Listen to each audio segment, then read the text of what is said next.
नमस्कार दोस्तों, मैं शिवानी वर्मा लोकगीत चैनल में आप लोगों का स्वागत है दोस्तों।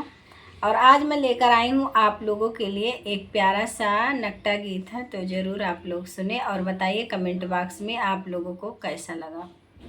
तो आइए सुने ये प्यारा सा नकटा गीत। हंसी हंसी के कहा थी गुजरिया, बलम छपवा दी चुनरिया।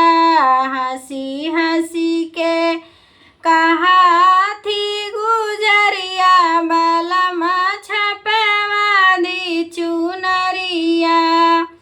यकवरिया गंगा हो, यकवरिया जमुना, यकवरिया गंगा हो, यकवरिया जमुना। बिचवा में सरजूला हरिया, बलम छपवा दी चुनरिया। बिचवा में सरजूला हरिया, बलम छपवा दी चुनरिया। हंसी हंसी के कहा थी गुजरिया, बलम छपवा दी चुनरिया। हंसी हंसी के कहा थी गुजरिया, बलम छपवा दी चुनरिया।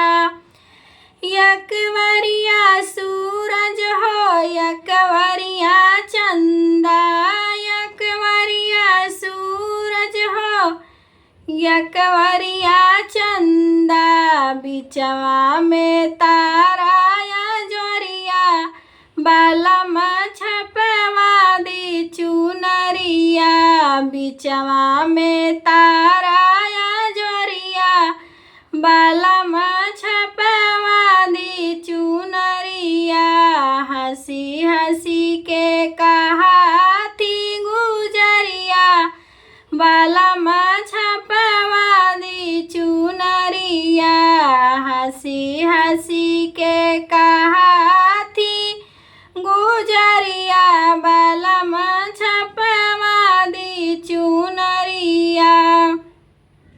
यकवरिया गोकुल हो, यकवरिया मथुरा, यकवरिया गोकुल हो, यकवरिया मथुरा। बिचवा में अवध नगरिया, बलम छपवा दी चुनरिया। बिचवा में अवध नगरिया, बलम छपवा दी चुनरिया। हंसी हंसी के कहा थी गुजरिया, बलम छपवा दी चुनरिया। हंसी हंसी के कहा थी गुजरिया, बलम छपवा दी चुनरिया। यकवरिया सासू हो, यकवरिया ससुर, यकवरिया सासू हो, यकवरिया ससुर। बिचवा में आपन सूरतिया, बलम छपवा दी चुनरिया। बिचवा में आपन सूरतिया, बलम छपवा दी चुनरिया। यकवरिया सासू हो, यकवरिया ससुर। बिचवा में आपन सूरतिया, बलम छपवा दी चुनरिया। हंसी हंसी के कहा थी गुजरिया, बलम छपवा दी चुनरिया।